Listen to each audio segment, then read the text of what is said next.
Hi, everyone. Welcome to today's critical conversation, and thank you for joining us. I'm Caitlin Buckley, and I'll be your moderator. President Sisson will start us off with some updates. During today's presentation, chat will be disabled so that we can focus on the information being shared. If during the presentation you think of a question, please feel free to jot it down. Once the presentation has ended, we will move into a Q&A period. At this time, chat will be opened and you can raise your hand to ask your questions. You can also type your question into the chat box. Questions typed will be read aloud and we will address as many questions as time permits in the order of which they were received. And I turn it over to Phil. Great. Thanks so much, Caitlin. Good afternoon, everybody. It's great to see you. Our numbers that are participating today continue to climb up beyond 130. But first and foremost, I want to thank, as always, our Board of Trustees for their continuing support and work with the college. But I want to recognize Trustee Kathy Platt and Trustee Cheryl Howard, who are both with us today for this critical conversation, and welcome them to the presentation. Our plan for today, folks, is something that you've seen before, is really an opportunity for each of the folks that are part of the President's Leadership Council to be able to give you brief updates, probably around 3 to 5 minutes each, with some slides, some of which will have some pictures. Pictures always, we've got a lot of things that's going to change, so we want you to see some of that, but also have an opportunity to really keep us on track to be able to tell you a number of things. We're really going to focus on the things that we think are going to be important over the next few months and leading into the summer to best prepare for fall. Here we are at well beyond the mid-semester point for the spring semester, which has gone really swimmingly. But I want to really talk about a number of things that I think you will all be interested in discussing. And then, of course, we're happy to take your questions at the end of this. So we'll have probably about 45 minutes worth of presentation. And then, again, happy to take any and all of your questions. And all of us can do that as a team. So great to see all of you again. I first want to mention, you can crop up that first slide for me. And I want to talk about the fact that this has been an ongoing conversation here at the institution. And the idea is that on a regular basis, you are all reading the news. It is part of what is happening to all of us on a daily basis are the executive orders and coming from the new federal administration down in D.C. We will always be able to find a summary of all of President Trump's executive orders up until this date that will be linked, that it's noted here.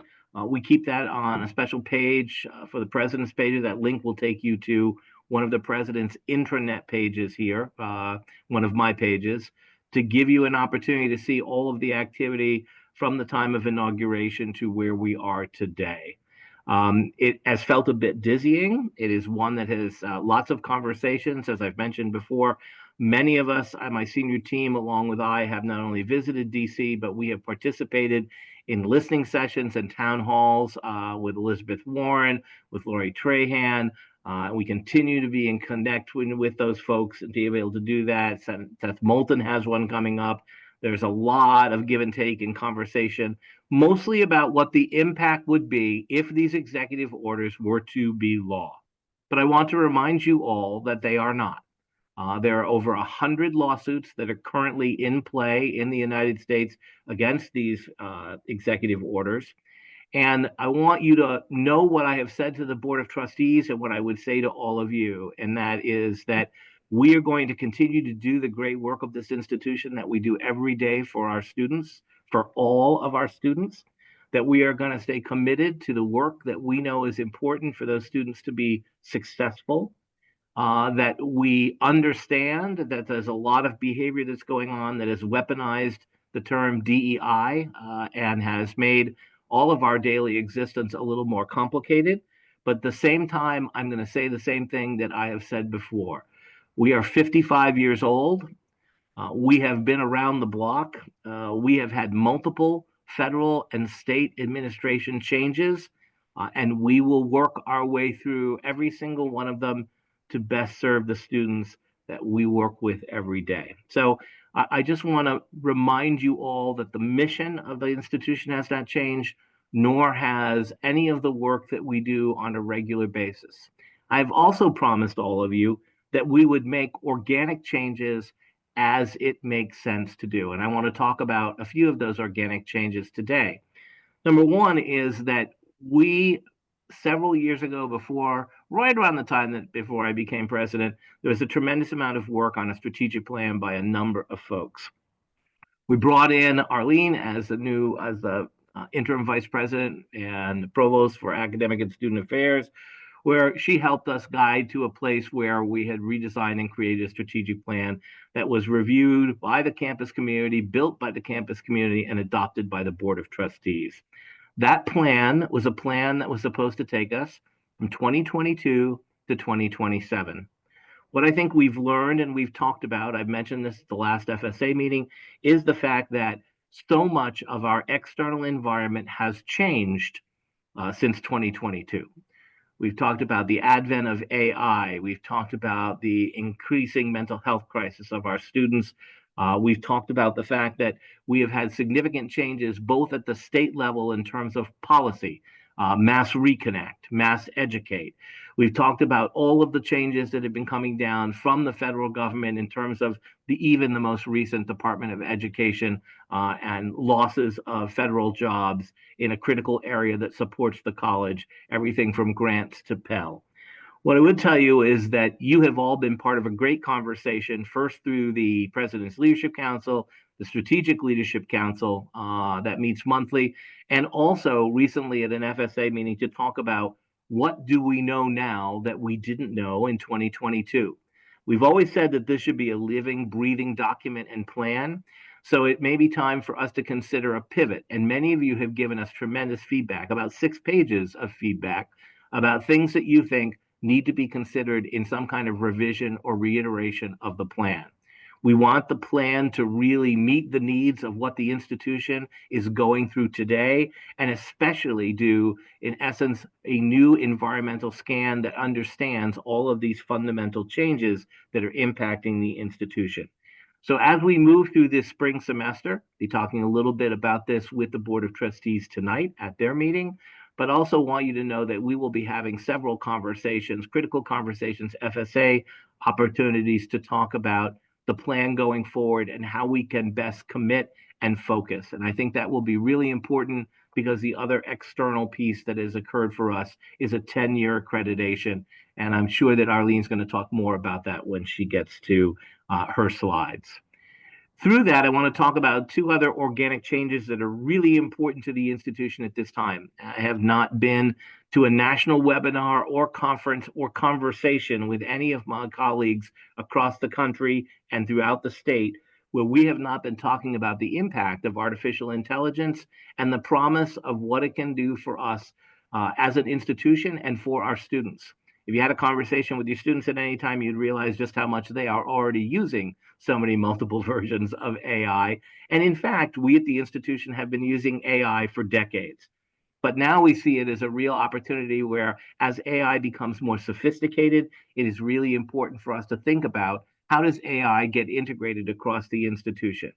And so starting this week, as of Monday, we have asked Peter Shea to step into the role of Assistant Dean of Artificial Intelligence Integration. Peter has over a decade of work in professional development and also has tremendous interest and background in AI and has been doing work with a number of colleagues across the state and across the country. Peter has been a keynote speaker at a number of recent conferences and has been very engaged in presenting about what are the possibilities for the institution and for institutions, specifically community colleges, with the advent of AI in all that we do. So Peter will be and has begun to develop an integration plan for AI. He will be working with all of the academic departments. You'll soon see some professional development opportunities arise for anyone at the institution to get background information, the basics of AI, and then more advanced opportunities, but also an opportunity to be working across disciplines and across the entire academic spectrum, along with all of our student affairs and enrollment management in various areas of the college, for us to think about how we can use AI to work smarter and more efficiently to serve our students. So that's the first piece. Obviously, if Peter has left the professional development realm, then the opportunity to really restructure at the college has been a real opportunity for me to be discussing both with the PLC and with key leaders at the institution. And so we are now changing Maria Garrieppi's role. She will become the Executive Director of Strategic Priorities and Professional Development. This will allow Maria to grow into an opportunity to really begin to develop concrete examples of our accomplishments of our strategic plan from 22 through 25, but also an opportunity to continue to lead strategic priorities for the institution that are involving everything that we've been doing to really become an inclusive culture here at the institution. She will also oversee professional development and will be speaking more about that and a couple of new hires that we will be making to expand our professional development. But that means that professional development will now report directly again to somebody, leaves HR, and directly reports to President's Leadership Council. We can have regular conversation about how we bring our strategic priorities here at the institution with laser focus, along with professional development, to help support every single employee at the institution to be able to grapple with the challenges that we have ahead. So excited about those changes, and I want to thank Peter and Maria for taking on those additional responsibilities and working so generously over the last few months to be prepared to make that transition. I also want to mention the fact that we have done some really great work around enrollment projections and credits. Thanks to Mass Educate and Mass Reconnect, we have been able to meet and exceed all of our enrollment goals. But we also know that that will be important for us to transition to a time when this will not always be a new initiative. And in essence, as we see this, as most states that have adopted this promise, that they've moved to a point where after 2 or 3 years of advanced enrollment, that they see that a lot of this levels off. And we have promised in our NETCHI report that we would mine this very carefully to be able to make sure that we update our enrollment projections, update our enrollment management plans to make sure that we can meet our credit goals that will help support the institution going forward. A couple of things that are really important that I've already spoken to Arlene and to the academic deans about. In order for us to meet some of the promise of our facilities master plan, we're going to have to make sure that we are careful to provide opportunities for hands-on opportunities for students to learn on both of our campuses, both Lowell and Bedford. We have 2 campuses. We fought very hard as we worked through a facilities master plan to keep both of those campuses and to use them as effectively as we can. And many of you have been engaged in a lot of projects to do that. Importantly now, as the deans work with department chairs and department chairs work with individual faculty, the schedule on both campus is going to be really important to be able to meet those facility goals. In order for us to be able to access deferred maintenance money, in order for us to be able to access capital planning money, we have to really carefully look at the utilization of our buildings, our classrooms, and our offices. So I'm really asking everyone to pay close attention to the fall semester as we look and plan. That fall semester will be opening very soon. But as we add sections, as we look at sections, as we balance out our sections across the schedule on both campuses, it will be important to think about community vibrancy on both of our campuses and actually make sure that we're all keeping each other in check to expand hands-on learning opportunities for our students. We know that about 30% of our students are doing a lot of their work online. Completely understand that. We want to find ways to support them. But most importantly, we need to be able to work together to be able to develop programs that are going to give students hands-on opportunities on both of our campuses and use our physical facilities in a way that are going to expand our academic programs. And you're going to hear a little bit about that today. That's it for me. I think I'm turning it over to Allison, who is going to be next because she has got to go to a board finance committee meeting very shortly after this. So take it away, Allison. Thank you. Good afternoon, everyone.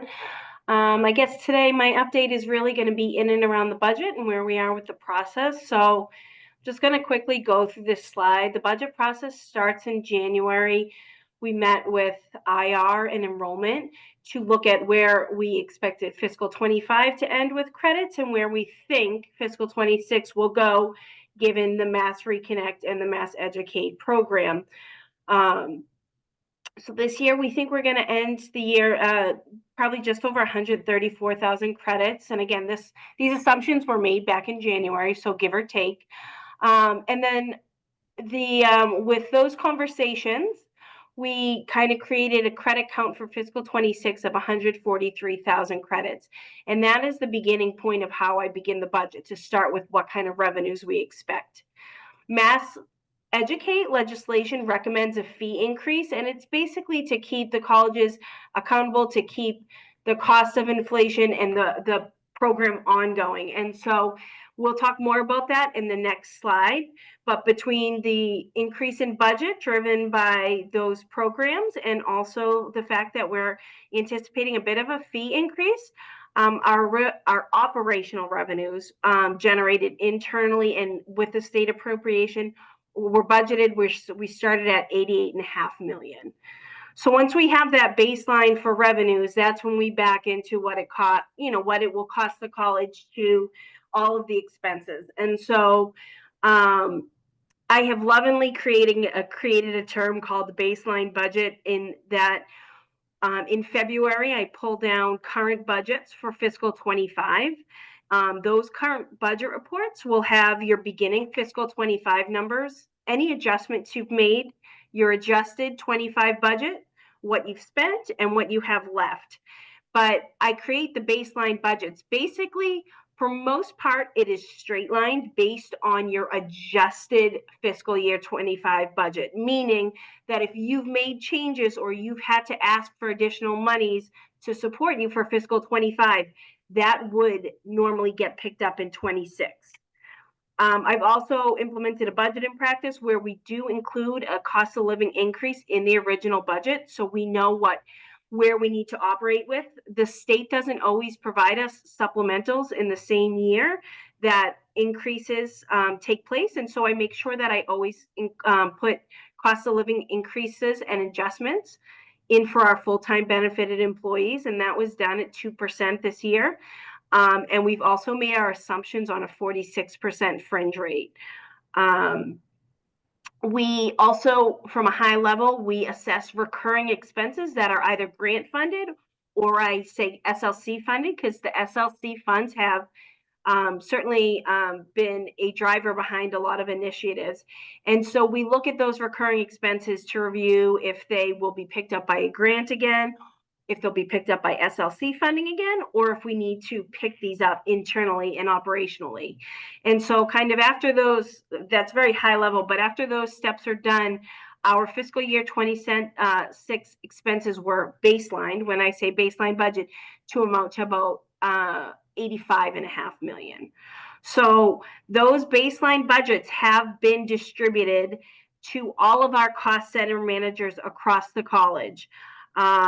And so the directive is to take those baselines, review what we've anticipated you'll need for fiscal 26, and basically your job is to tell me where I got it wrong, or where you don't have enough funds, or maybe you have too much funds as well. So it is now in the hands of the college community to review the baseline budgets, to share them with any applicable chairs, department heads, whomever, and this is the opportunity to make additional requests. And the requests are, I need an extra $5,000 for reason ABCD. It doesn't need to be a novel, just a justification behind additional requests. Everybody has until April 4th to update those budgets, schedule meetings with my budget team. We have lots of time blocked off, so we are available for you for any questions, or if you just want to walk through your budget. Those budgets are due back to us on April 4th. And so we're kind of in this third block that you see in front of you here.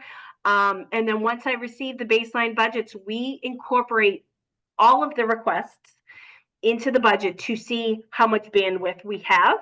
Full-time positions are, there's an additional layer to that, in that any position request will go in front of PLC to discuss, just like if it were to happen at any other time in the year, and we try to accommodate as much as we can into these additional requests. And so that's kind of the last piece of the process. So once I essentially rebalance the budget, I'd bring that in front of PLC. make sure that we're all aligned, and then that would go in front of the board at the end of April, hopefully for approval. So that is a very quick overview of the budget and where we are. But I guess the message here is, if you are a stakeholder, you might not be the cost center manager, but please make sure that you speak with applicable cost center managers in your area to discuss the baseline budgets that have been distributed to make sure that they satisfy your needs in fiscal 26. Sherry, next slide. Thank you. So with Mass Educate, there was written within kind of the confines of Mass Educate, there is a recommendation from the DHE to increase your fees, and it is simply to, when you think of, last time we spoke, I showed you the funding model where, our tuition, Mass Educate essentially is a direct deduction of our tuition and fees. It's a pass through from the state to our students. And so this fee increase, I don't want to get too far into the kind of the nuts and bolts of it, but it is highlighted in yellow. So if this presentation is distributed, you can get into it. But essentially, they recommend you put a fee increase that is the lesser of, it's a ratio of an implicit price deflator for state and local government purchases, or essentially 4.5%. And so the chart that you see in front of you, you can see in the bottom, you have two different rates here, one for Q3 of 24 and one for Q3 of 23. And if you do the ratio of 24 over 23, you get a rate of 1.0193, which is less than 1.045. And so the fee increase that we're suggesting is just under 2%. So if you wouldn't mind going to the next slide, Sherry, what that means is these are our tuition fees for our current rates right now. So on the left side of your screen, you see the different fee structures that we have for in-state residents, in-state dual enrollment, New England regional, out-of-state foreign. So the current fee structures are on your left. The proposed fee structure are in the middle, and you're going to see the increase sitting in that third column. So, for what we lovingly talk about, the $252 per credit, the recommendation would be to bring that up to $257 per credit. So, and so on and so forth for all these different fees that you see outlined in this tab. So if you just go to the next slide, I'll show you what that means for us. So what you're looking at on the screen here is the top box is basically our credited courses, just the mandatory fees that we charge, normally the $252, the $126 for all of our student types that hit these credit courses. So you can see the total amount that without the increase is about $34.5 million. And if you go down to the second box below it, once we incorporate these fee increases, that total revenue amount increases to $35,261,000.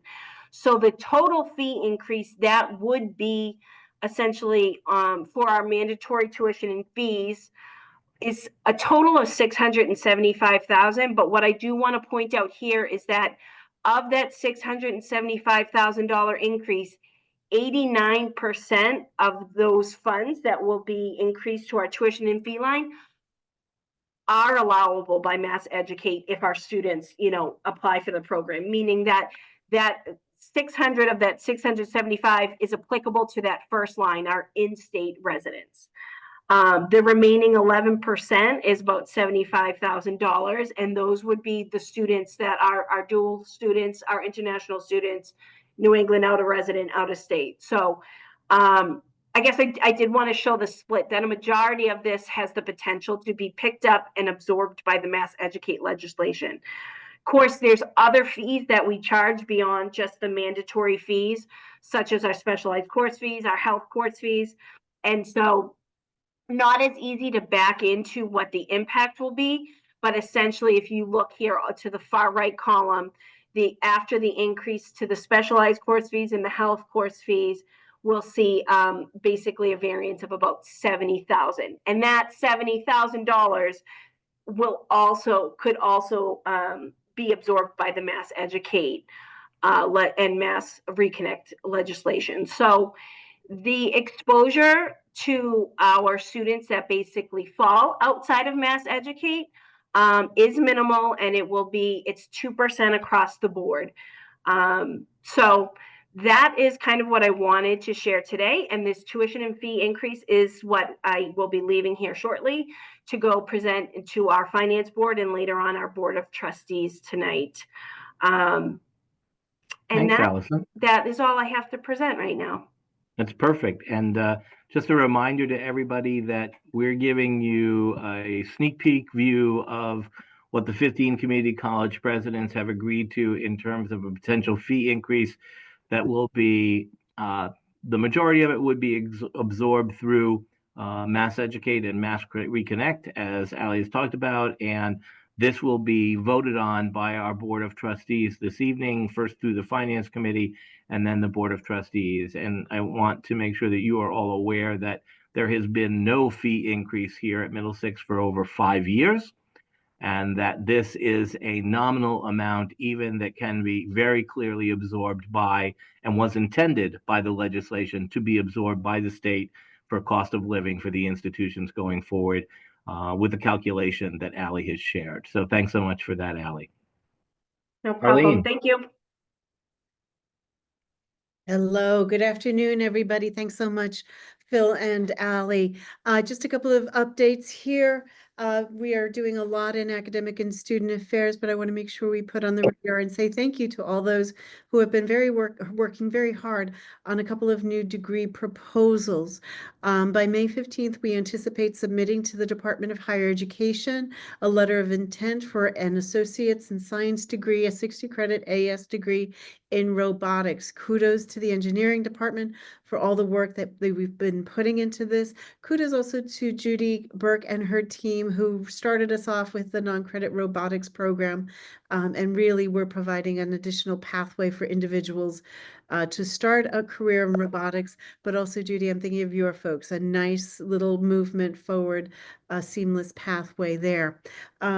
Also want to thank Dean Karen Townsend and Associate Provost Matthew Olson on helping out, and we're working on 2 additional degrees. One is an anesthesia tech degree, and another one is a surge tech degree. We hope that by the fall, we'll be able to submit letters of intent for those 2 proposals.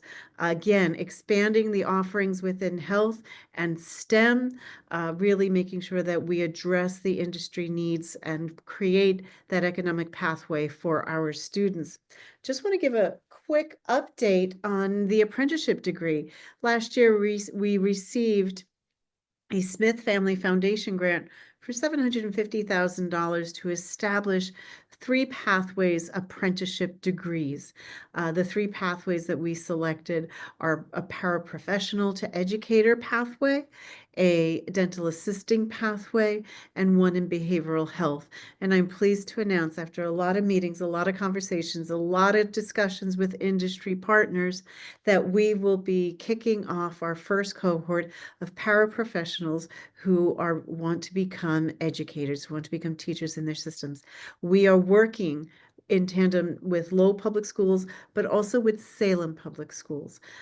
So we will have a cohort of both. So I want to thank everyone engaged in that. Special thanks to Michelle Dobrin and Melissa Chandonnet, who've been really continuing the work that we began last year with Russ Olwell on this proposal. I just also want to add that Middlesex was highlighted at the League of Innovation for Community Colleges when Reach University, a completely apprenticeship degree institution, and the National Council of Apprenticeship Degrees featured us in their presentation at that conference. Really, the work that our teams are doing are extraordinary. Again, an apprenticeship degree will provide on-the-job work, on the job education, and provide someone a pathway within that industry. I also want to give a special shout out to Mary Jenny, whose work has been tireless in making sure that we have the dental assisting apprenticeship degree. And I just want to say, employers are really excited about this option. Please know that this isn't taking over the face-to-face online hybrid modality. This is simply another pathway for individuals. Kudos to everyone working on the JUMP proposal. We hope to have a signing with Chancellor Chen and President Sisson in May, in early May. JUMP is the joint University of Massachusetts and Middlesex program. It is a transfer, well, it's more of an intense transfer and dual admissions program for individual students who know right away that they want to go to UML, and this gives us a chance to provide them a long transition to that dream of being a UML student. This is based on the model that Phil brought to us from a conference he went to that's available at Northern Virginia Community College, or NOVA as we call it, and George Mason University. Very similar to NOVA and George Mason, these two institutions are in the same city, 3 miles apart, and they had a lot of students transfer to that institution. Similar here. Many of our students, a majority of our students, go to UML. This is providing a specific group of students who know early on that they want to do this, the opportunity. The goal here is by the time they graduate us, they are automatically a UML student. They will have already perhaps have taken a class or two there. They will have had an ID card from UML, and really creating that sense of belonging early on. As we know, for many of our students, transfer might be a big jolt. It's a starting over. It's a reset button. This is an opportunity to be able to make that pathway. And I want to thank all the department chairs and coordinators from Middlesex Community College who have been meeting with their UML counterparts. I know you've had long meetings really looking at how this can align with your programs. Our goal is to have as many programs as we have in common, have that pathway for them. And we're hoping that by May we have a few pathways already set, and we will sign a general agreement noting that we will continue and move forward. With new hires, I know I always get in trouble when I mention names, but I want to mention a few names because we are really at a strong hiring season. I am very thankful to all of you who have offered and to serve on search committees. I know they take a long time. But they're very, very critical. And we have had some of our new folks start already. So you may see them, they may be reaching out to you. I want to give kudos to and a big welcome to Lily Good, who is our coordinator of apprenticeships. She's part of the apprenticeship grant from the Smith family. And she's already working in close tandem with Sarah Tuberty, who is also working on apprenticeship grants. They're both working through OSL. And what I have heard is within a couple of weeks of them being here, they're the dynamic duo. So please, if you hear from them, see them at meetings, please welcome them. Sarah is part-time. You may see her here at the end of the day, but Lily is full-time and you will see her on campus. I want to give a special welcome to Jordan Ellis, our new academic enrollment counselor, and a big special to Tyreek Harris. Many of you advocated for years since I started here, a replacement for the coordinator of athletics. And Tyreek Harris is our new coordinator for athletics. And I see that he has already started. If you looked at Newscaster yesterday, there is a walking challenge that he is organizing. So please take a peek, get the details about it, and sign up. I think with his work and the work of HR, we will be a well fit campus, college community. And just to make sure that you are aware, and again, welcome him. I'd like to welcome Veronica Davis, our new success librarian, Peter Deathsey, our new enrollment assistant, Adriana de la Torre, our new STEM Starter Academy coordinator, and Bedeline Neerson, our new administrative assistant in the Enrollment Center. If there are additional new people that I have left off, I apologize. You will catch me at another meeting informing you of any new hires. But I just want to say, having lived through periods where we don't hire, it is always more exciting when we can hire. And again, thank you to all those who are serving on committees. We know that there are many faculty searches that have begun and are slowly wrapping up in IT, in English, in math. I'm very excited that we can continue to do this. And I know that we are in conversations with advising as well around potential new hires. Let's keep the conversations going. Thank you so much for all the work that you do there. Nechi. I promised you back in 2021 that I would be saying Nechi to you lots and lots of time. This may be the last time for a little bit, but not for too long. Yesterday, thank you, Phil, for forwarding it. It was at the end of the day, and it was this, loud hoot and holler on the 5th floor of Cowan. But Phil and I on March 6th went to speak to the commissioners to answer any of their questions. These are the Nechi commissioners, to answer any of their questions about our report, about the site team visits report. Phil, you did a magnificent job in answering questions, and the commissioners clearly are confident in the work that we do here in Middlesex. They are interested in the work that we do here at Middlesex. I have a feeling some of them are bringing our ideas and some of our work back. And I just want to say that we received yesterday our official letter that we have been granted a 10-year accreditation from Nechi, and no letters in between. That's always a very good sign. The 4 areas that we need to address in our 5th year report, which will be due on August 15th, 2029, are areas that we knew we were going to have to do this. So I was very pleased that there were no surprises. And it really is looking at our enrollment goals in aligning them with Mass Reconnect and Mass Educate, achieving our goals for retention and student success, continuing to strengthen a culture of assessment and data data-informed decision-making, and accomplishing the goals of a strategic plan, which, as Phil has noted, is a work in progress and is a living, breathing document. So that will shift as we continue. But kudos, this was a campus event. This was a campus effort.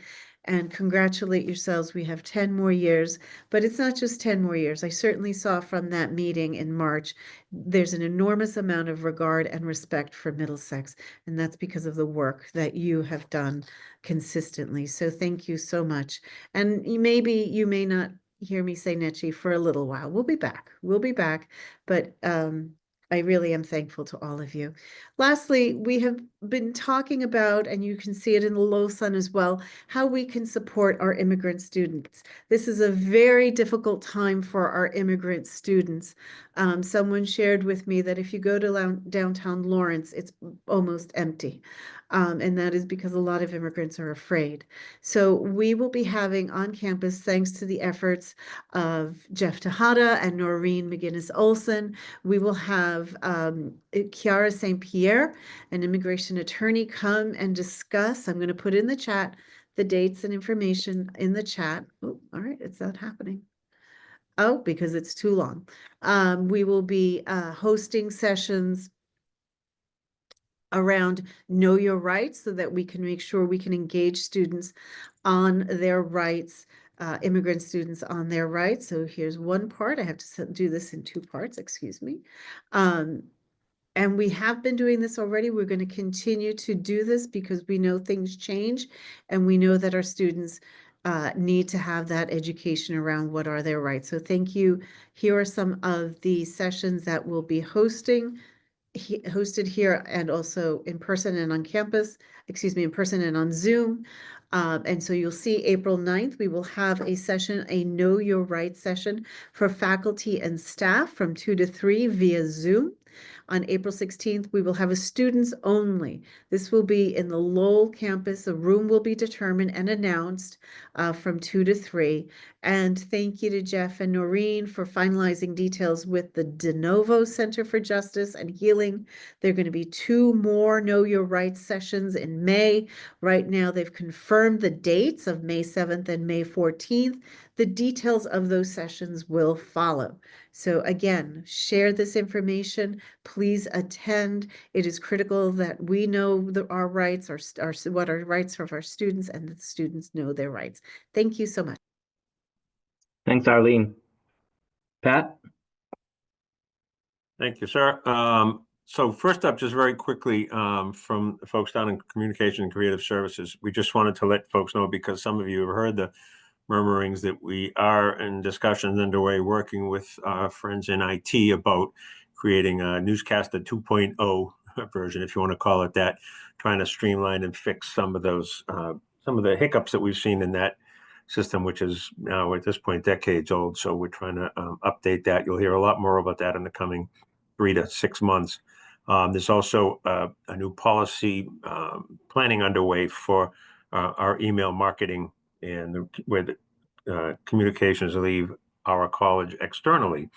And then for those of you who have been very engaged and helpful with the finessing and tweaking of the new website that's been live for the last 6+ months, is collecting that feedback, reviewing the results, and coming up with some goals to take us through the summer and beyond into the first full year of the launch. So thank you for everybody who has been contributory to that conversation, because it has been very helpful with some of the behind the scenes work that's been done. And thanks again to RAP, who has still been continuing to do a lot of the work invisibly behind the scenes to take care of the individual requests. Next slide. So there's going to be we got a lot on the docket for the coming months, some of which some of you have heard about and been participating in, and I want to thank especially the faculty members who've been contributing to a couple of these different conversations. But there's a lot happening simultaneously, and we just wanted to make sure that you were at least aware from somewhat of a 10,000-foot view, or at least in the case of Cowan here, a 6-story view of what's been happening with some of the upcoming projects. Thank you to Carmen Peralta for the work that she's been doing with us to take a look with Matt Hurwitz and some outside consultants about a potential redesign of the seating in the North Academic Concert Hall, which I think most folks that have been there know it's not optimal. So we're trying to take a look at a process by replacing the whole seating, about a 70 to 80% seat theater for the concert hall.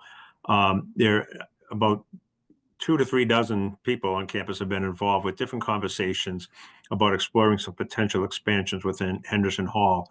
And I'm very excited to hear about some of the conversations that have happened, thanks to Deans Townsend and Toupee, who brought in their folks with Arlene and then Judy Burke on her side of the house to brainstorm and think big about some new ways that this could potentially move forward. We're working with a designer who was involved with the scuttled expansion of Henderson back in 2014.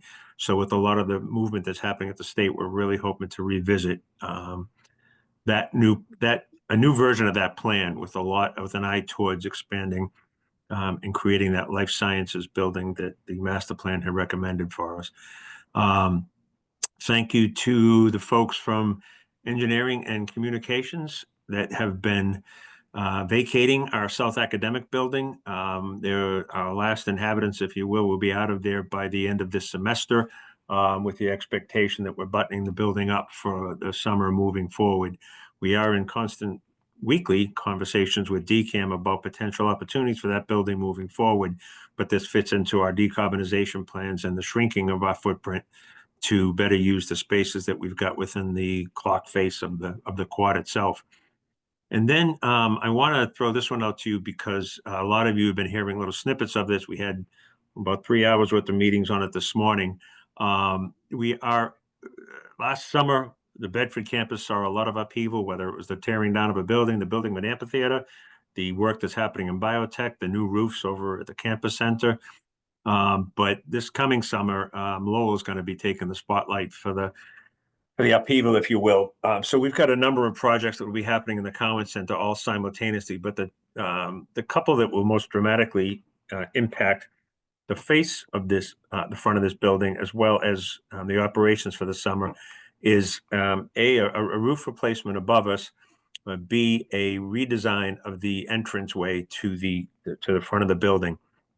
The reason the roof replacement, for those of you who haven't seen the buckets that have had to catch some of the leaks up here on the 5th floor, we're going to address a problem that's been in place. It's original to this building back to 1985. So it's about time that it got a facelift or a roof lift, if you will. But what it's going to do is it's going to require us to shut down the front Cowan parking lot for a good portion of the summer. There'll be cranes in place. There'll be some of those chutes, the garbage chutes that they're going to be dropping the debris off the roof from. So for foot traffic and vehicular traffic, there's going to be a dramatic impact out front here for a good portion of this summer. There will be a few spots that might still be in play over towards the Concord Riverside, but we're going to be restricting pedestrian access through that front lot for safety purposes. The other one, though, if you could toggle to the next slide, Sherry, is an anticipated redesign of the ground floor, which I know is really hard to see with the microscopic view of that blueprint there, but we're getting a new vestibule on the front of the building, which is in accordance with the ADA audit that we conducted on all of our buildings about 8 years ago now. So there's going to be installation of a revolving door as well as 2 electronic doors in place of the vestibule, which is also going to be coming in closer into the front of the lobby space. The green space you see is what is currently multicultural center, as well as the Asian center, the food pantry, and the public safety offices. There's going to be a whole redesign occurring of all of that space to make that a much more wide open area with glass windows from floor to ceiling, and make it a more vibrant, welcoming space to accompany the welcome desk that's been installed in the lobby of Cowan. Excuse me. So that's commencing the day after Memorial Day. We thought it would be too much of an upheaval to do it during commencement week, so we asked them to wait a week, and that'll be lasting most of the summer. The building will be accessible throughout the entire process. It's just going to be restricted access to a reduced load throughout. So you'll see that one May through August for that part. Next slide, please. So the next 3 slides are all tied to what we've been dealing with with the FSA Sustainability Group, as well as the SLC Sustainability Group, taking a look at the request of DCAM to electrify our fleets. So if you see up top that we got 38 vehicles that we have across the board, that includes all of our facility trucks and the specialty vehicles for the snow removal, but it also includes all of our passenger vans as well as our boxcar utility vans. We've been spending both the last 6 to 8 months working with some private partners as well as National Grid and DCAM to take a look at the slow installation of electric vehicles for our fleet. So if you go to the next slide, what we're going to end up doing right out of the gate is looking at a 6 vehicle replacement within this coming year. 2 from the shuttles, 2 from our Bedford fleet, and 2 from our Lowell fleet. The request from the time frame from the governor's office is that we're going to be able to bring most of these vehicles into electric capacity over the coming 10 to 15 plus years. Some of the specialty vehicles it gets a little bit dicier with, but we are certainly looking to make our passenger transport vehicles accessible 2 at a time here moving forward. So I know that thank you to the folks from IR, but also from the sustainability group who've been surveying a lot of folks on campus. And it won't surprise you that a lot of the folks on the Bedford side are very interested in this initiative moving forward. And if you take a look very quickly at the last slide that I think I've got queued up here, this just talks about some of the cost savings, and it's the breakdown from National Grid on what the electrification of these vehicles is going to help with our campus footprint. So that is all part of the decarbonization conversation that's been happening now for the last 18 months. and will be continuing for several years to come. And it's also part of dovetailing into what DCAM has looked about with reducing our building footprint. So it's all happening at the same time. It feels like there's quite a lot coming at you all at once, but it's definitely encouraging to see that we're getting the state support for these initiatives that we've been receiving. So I think that's it on my side. Next, right? Yep. Thanks, Pat. Appreciate that. Judy, I think you're up next.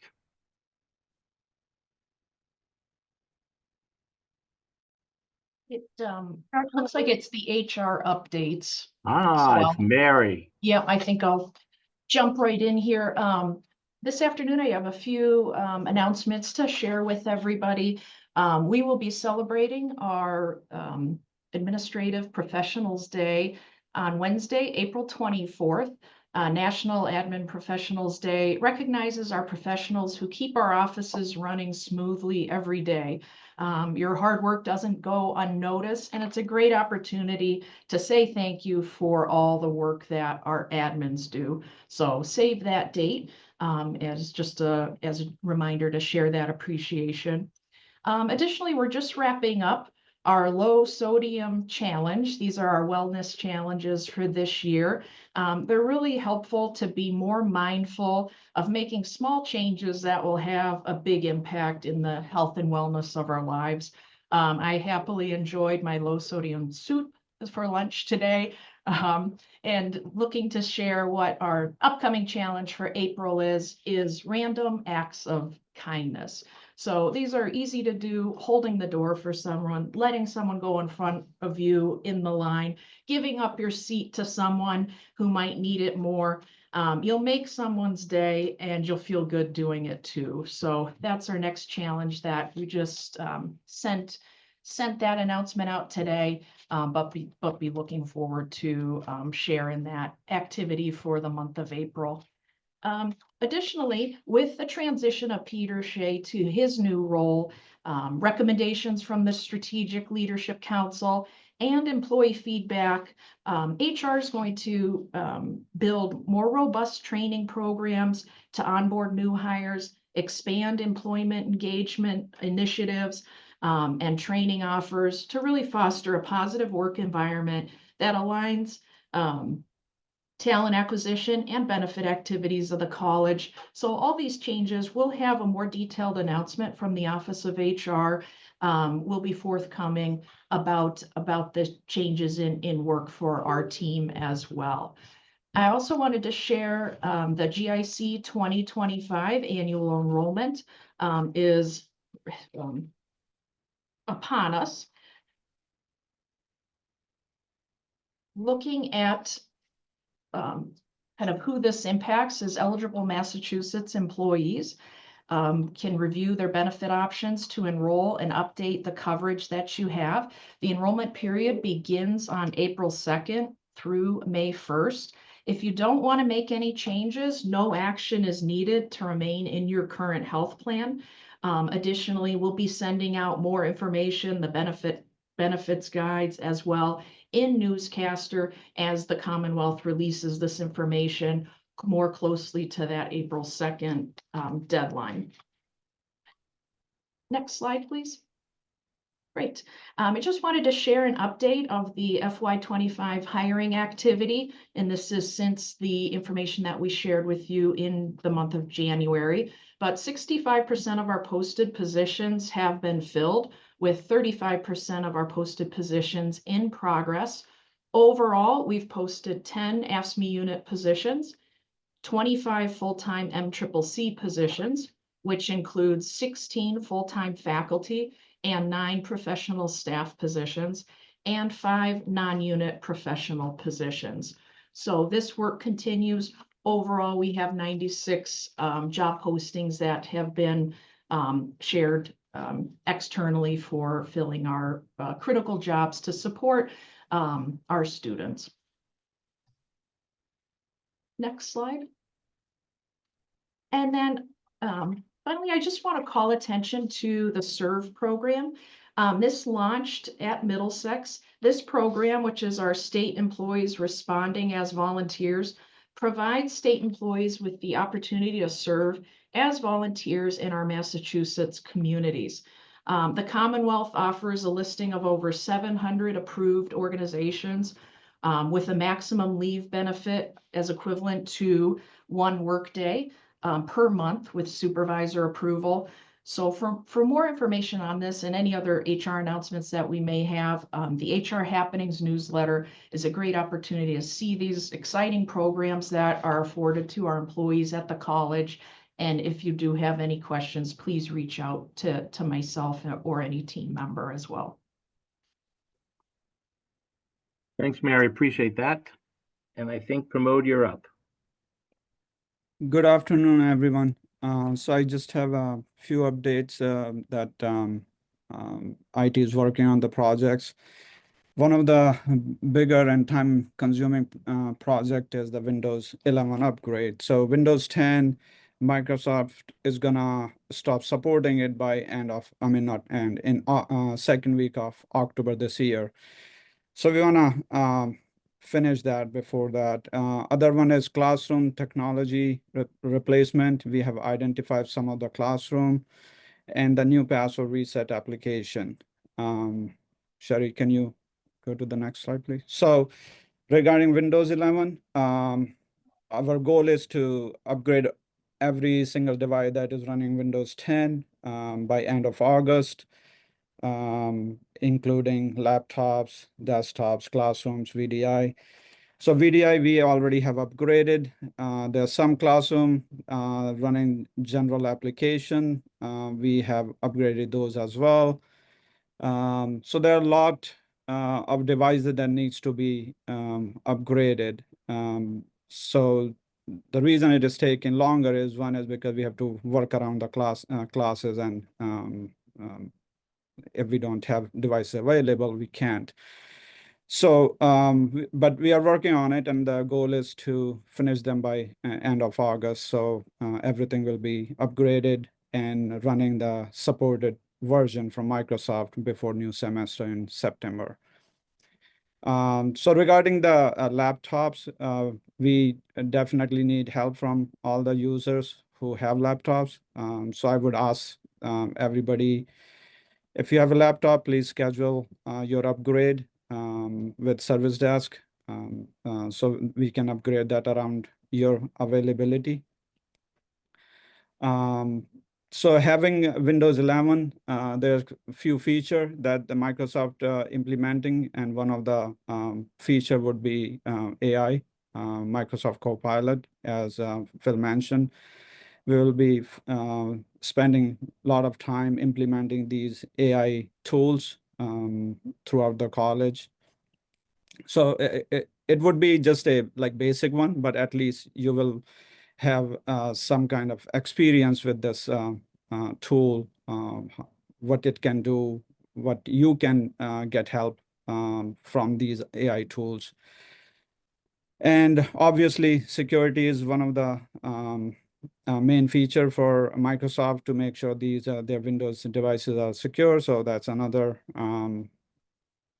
reason we will be upgrading that. And there's not much different between Windows 10 usage-wise or local-wise, but there would still be some changes. So if you need some training or any help using it, IT will be able to provide you any sessions or any kind of help with the new features. Sherry, can you move? Thank you. And so second project is the classroom technology replacement. So we've been using our projects for, I would say, almost 10 years, if they haven't broken. So they are breaking, so we have to fix it. And plus they are not high quality. They don't have good images and all that stuff. So we have, for this summer project, we have identified about 12 that really need technology to be replaced. So we will be working on those 12 classroom by end of June. And later on FY26, we will work on other classroom that require similar kind of technology. So part of that, replacing the projectors, if screens needs to be replaced, we'll replace those as well. Some rooms have just the speakers sitting on the desk. We will be replacing those with the sound bar or better sound system. All right, Sherry, can you move to the next one, please? And the third one is we are working on password reset application. The one that you guys or everybody using is built in-house long time ago. It's very basic. It still does the job, but it doesn't have all the feature that these days standard password reset application does. So we will be implementing that in few weeks. It would have better flexibility, security. You will be able to use this tool from anywhere, including your mobile phone. You can install an app to reset your password, and it will have multi-factor authentication. You will be able to add, security answers. So it would be pretty good tool for the password reset. You would be calling less and less to service desk to get help, because you will be able to easily reset your passwords from anywhere for your network accounts. I think that is it. Great. Thanks, Pramod. Judy. Hi, thanks, everybody. Thanks, Phil. I just want to thank the IA team. The next 4 slides are a laundry list of their work, all the work that's going to go on during the spring and summer. So thanks to everybody who's on the call. College for kids, first off, registration opened on February 20th. The programs are going to run from July 7th through August 7th. And we are hiring a College for Kids assistant director. So if anyone knows anyone, we would love it for you to let us know and to talk to Ellen Wright. Next, we're going to have our first annual non-credit health graduation ceremony. We're excited about that. It's going to be May 4th from 4 to 6 p.m. in the Bedford cafeteria. The areas are going to include local anesthesia, medical interpreting, nurse assistant, farm tech, phlebotomy. And our guest speaker is going to be the president of Lady Health. So Dr. Susan Moffett-Bruce is going to come and say a few words, which will be great. The next non-credit healthcare grant, this is going to be similar to the ETF grant, Education and Training Funds grant. There's an excess of $450,000 that the MCC is going to be getting. We haven't gotten it yet, but we're going to be getting it soon to be used for non-credit high demand health programs. But all of the programs have to be started by September 20th, 2025. So Audrey Nahibidi and Caitlin Campopiano are really working hard to schedule classes, and the focus is going to be on nurse assistant, home health aide, farm tech, and phlebotomy. So if you know of anybody who's interested in coming back to school for a program that will put them right into the workforce, please talk to Community Education Training. And then there's a Donnelly grant, training grant, that's an RFP that's coming out. Community is going to be submitting for non-credit health programs. It's due May 9th, working with the great folks from Daniel Sherman's office. It's a 2-year grant from fall 2025 to spring 2028. And then the college catalogs, the summer and fall catalogs, they'll be released April and July. So be looking for those, and if you want to take any classes, please talk to Mary, but as an employee, you get a waiver to be able to do that. So please, for those that are eligible, please look at that. All right, next slide. Next is corporate education training. And as Arlene, thank you, Arlene, for that shout out, mentioned, the folks in corporate ed have been working really hard, Lisa and Katie, on the Mass Life Sciences Pathmaker Robotics grants.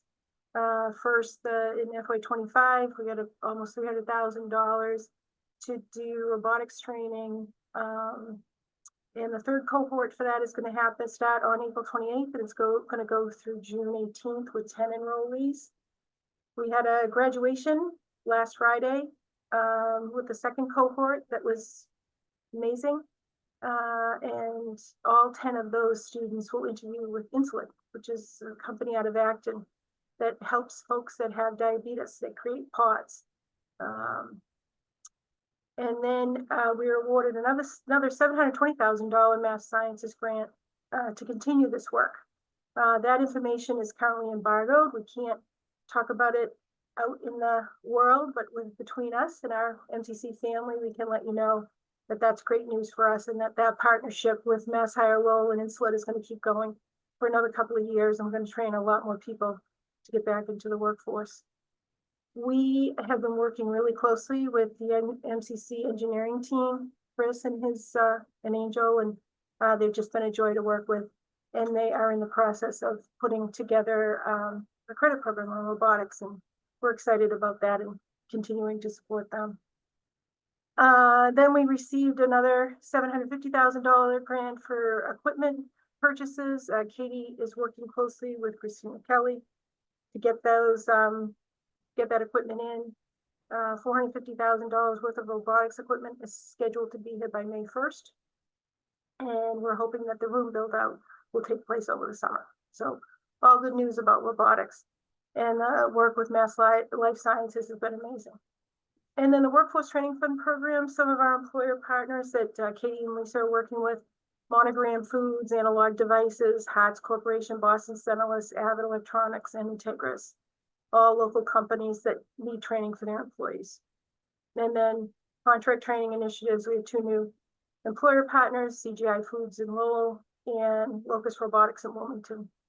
And then the PAC program, we are graduating 52 students Friday, March 28th, so this week, in the Cowan Center cafeteria.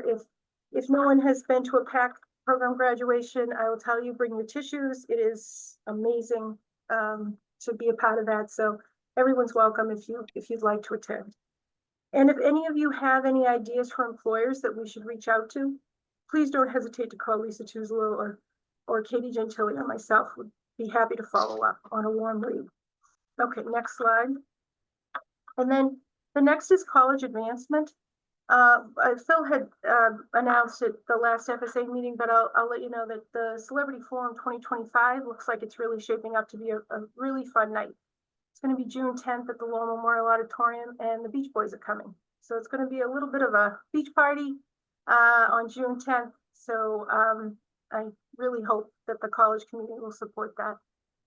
Our scholarship cycle is open now, and it's open until April 25th. So as you're working with your students that are not eligible for free community college, please tell them to apply for scholarship. And we're also very interested in getting reviewers. So if anybody would like to review, again, you really get to know your students when they write their essays for these scholarships. Please let Barbara Maglio or Sherry McCormick know. Really appreciate that. And we're working with Janet Nolan from JNV Consulting on a feasibility study that's centered around Henderson Hall, the health and biotech work, and the work over on Middle Street. And that is due to us at the end of this fiscal year. And then just an announcement that the distinguished alum recipient this year, graduation, is Captain Marisol Noriega from the Lowell Police Department. So she won Woman of the Year last year for Girls Inc. And Phil and I had an opportunity to hear her speak, and she's just wonderful. She's going to do a great job. Next slide.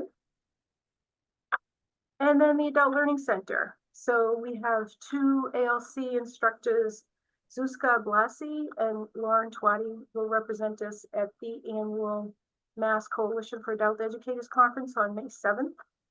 And Kathy would like to make a little bit of a plug for the textile recycling donation bins that are on the Bedford campus. Some of you have seen them when you come in. There's some bins right in the parking lot.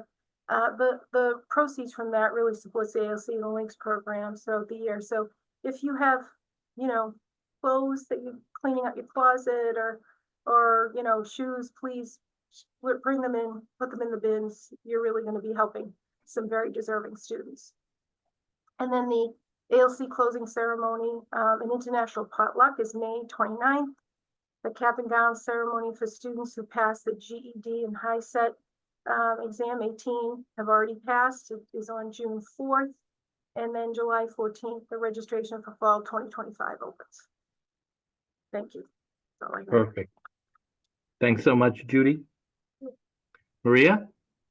Thank you. Good afternoon, everyone. I'm happy to give some updates this afternoon regarding the Office of Strategic Priorities and Professional Development. I want to start by recognizing and sharing with all of you that Middlesex Community College was selected at the NADOHE conference, which is the National Association of Diversity Officers in Higher Ed, to receive the 2025 NADOHE Institutional Excellence for Institution Award for a 2-year institution.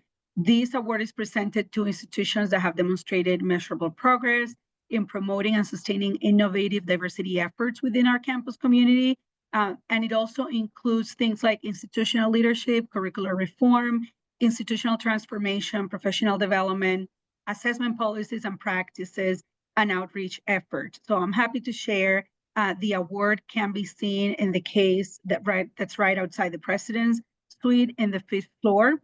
The picture that you can see here, the first one is me receiving the award. And I want to highlight the third picture because that was the New England delegation that we brought to the conference.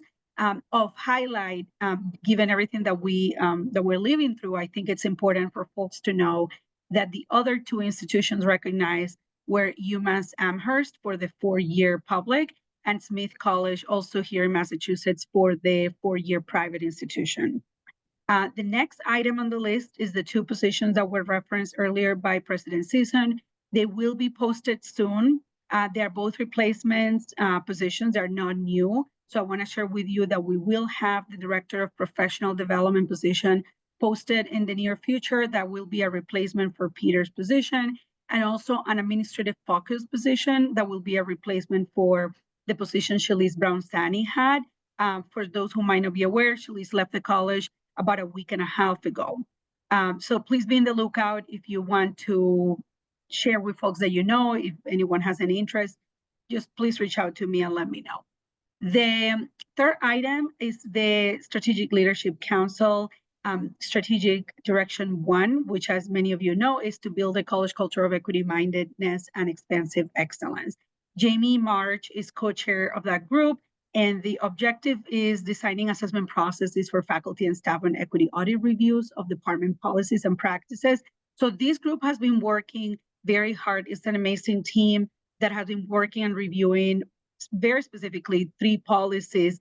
And we have started to work on an initial template that we will be sharing, which there will be more information to follow. But the final goal for this semester is going to be to have a better collection tool for the upcoming year, with the final goal of incorporating this review and this process into the college structure going forward. So you will hear more about that in the future. The last item in this page is the upcoming community of practice. Please look out for a survey email.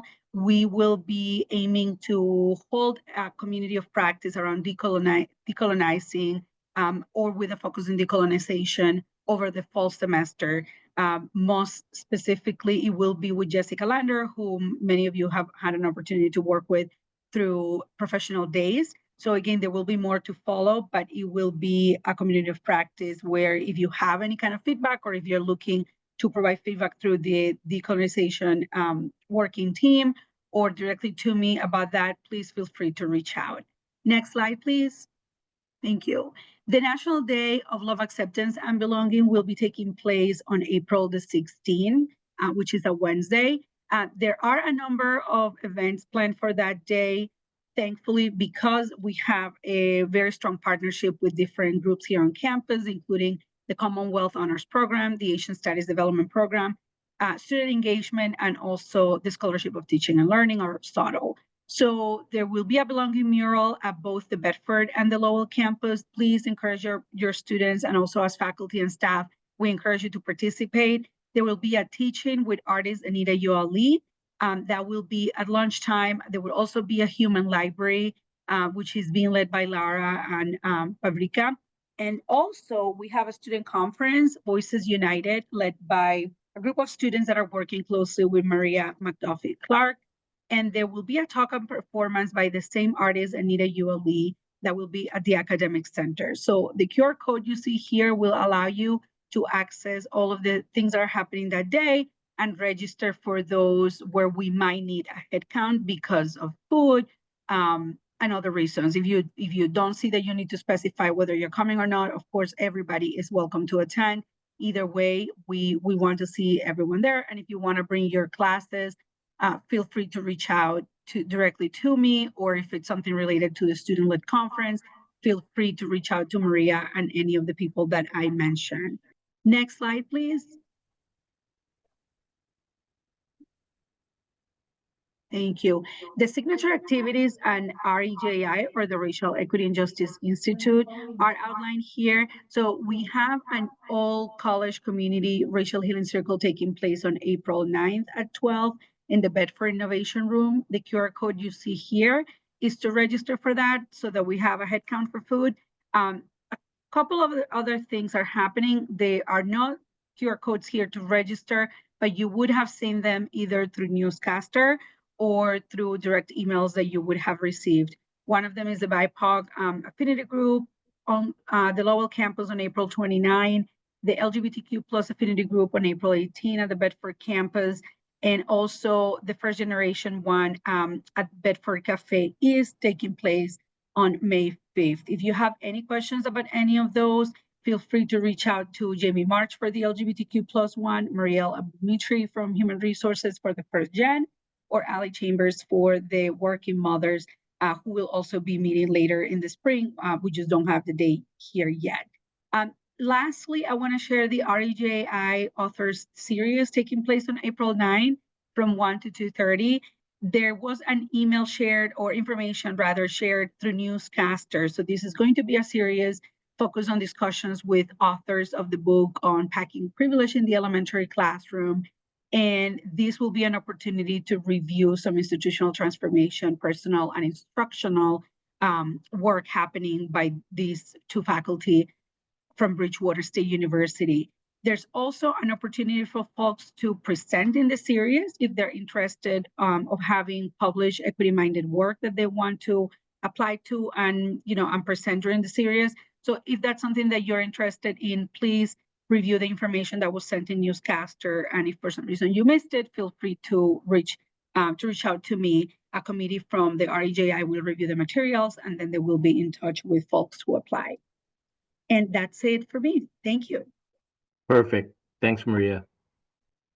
I said that we were going to try and keep this from being like drinking from a fire hose, but in a place where there's so much activity and innovation going on, it's not easy to do. But we wanted to make sure that you were aware of multiple changes that were underway, both in physical and in structural, and want to make sure that you have an opportunity to ask us any questions. So, Caitlin, at this point, I'll turn it over for you to be able to moderate any questions, and then I would ask the team to help me jump in and answer questions as we move through.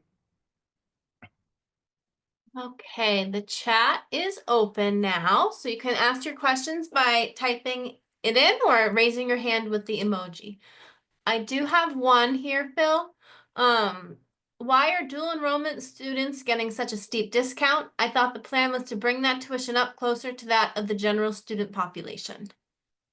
There was never a plan to bring it up to closer to the general student population. It was to really sort of continue the discount that happens across all 15 community colleges for dual enrollment students, depending on the size of those programs. Each of the programs, we are in some cases reimbursed by the state at a slightly larger amount, but the Board of Trustees sets fees, as they will during this discussion of the increase in fees for this afternoon and tonight.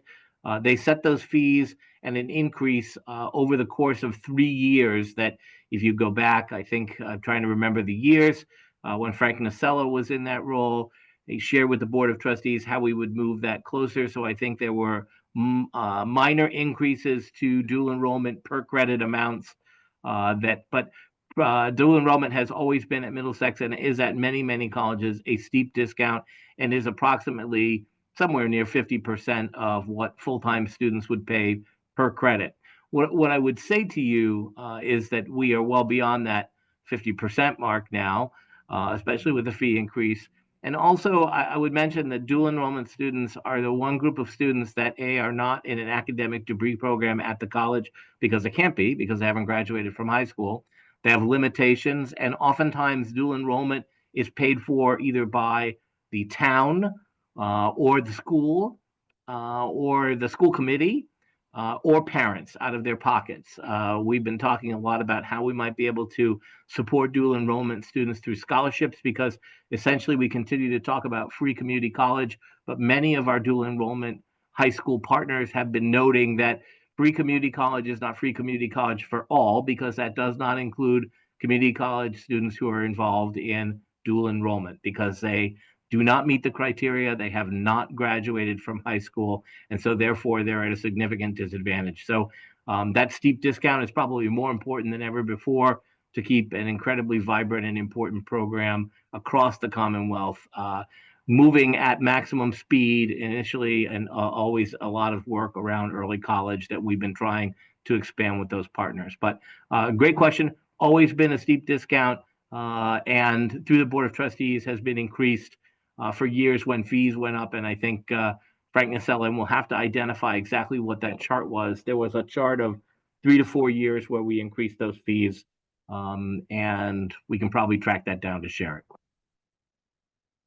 I have 2 questions about the laptops. When is the earliest we can drop off our laptop for Windows 11, and how long does the upgrade take? Pramod? Yep. Well, it all depends.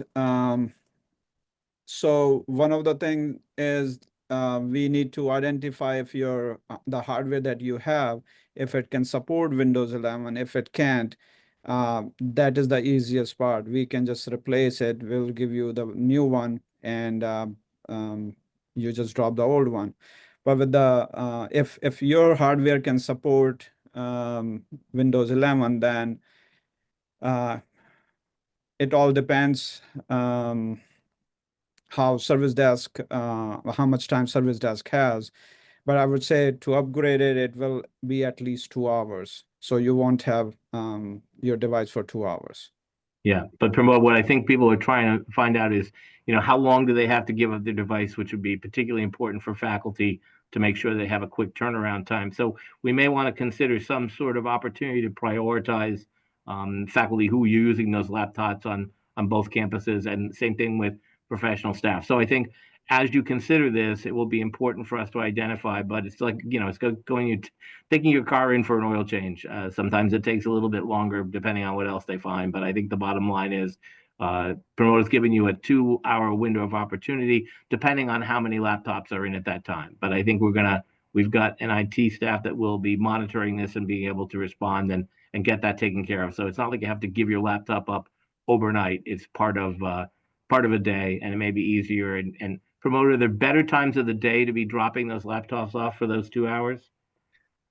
I mean, no, there's no better time. And that's why I'm asking end user to call in, and they can schedule it. That is the best way of handling it. That way, both sides will know what would be the better time that will work best for both of them.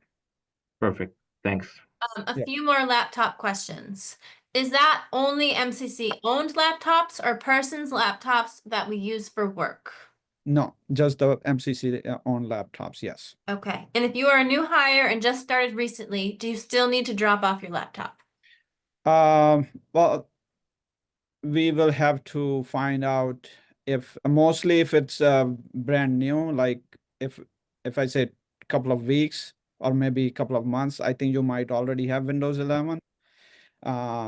If you don't know how to tell if you're running Windows 11, please give service desk a call. They will be able to help you or maybe tell you that you already have Windows 11. And then the answer is then you don't have to worry about it. Thanks. I don't see any more questions right now. See if anything comes in.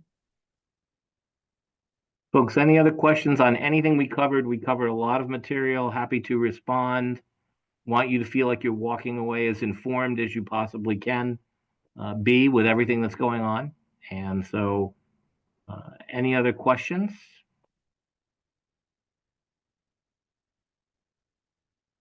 Okay, seeing no other questions, let me just make a couple of other closing remarks. I want to thank my senior team for all the tremendous work that they are doing and continue to do, and they do that in concert with all of you. So thank you. If there's been asks or opportunities for you to work with any of these folks to get something done, I really appreciate you stepping up and responding. We appreciate your input. Want to make sure that you're aware of what's happening. We want to try and be as responsive as we can in a number of these areas. If there's someone here that that is not here, then please encourage them to get on and take a look at this recording of Critical Conversation. The great part about spending a couple of hours together and going over information like this that's important is that want to trying to democratize information to make sure as many people know as possible. So please, let's continue, as I will at FSA, to encourage people to capture some of these moments to see if they have any questions that need to be answered. They can write directly to anyone from senior staff, PLC, myself, anyone that can help them. But thank you, as always, for committing some time this afternoon. Love the fact that we have a community that loves to be informed, cares about what's happening at the institution. I really want to, again, thank the presenters, but thank you all for spending some time with us this afternoon for these important critical updates. And we'll see you next month. Thanks so much and have a great day.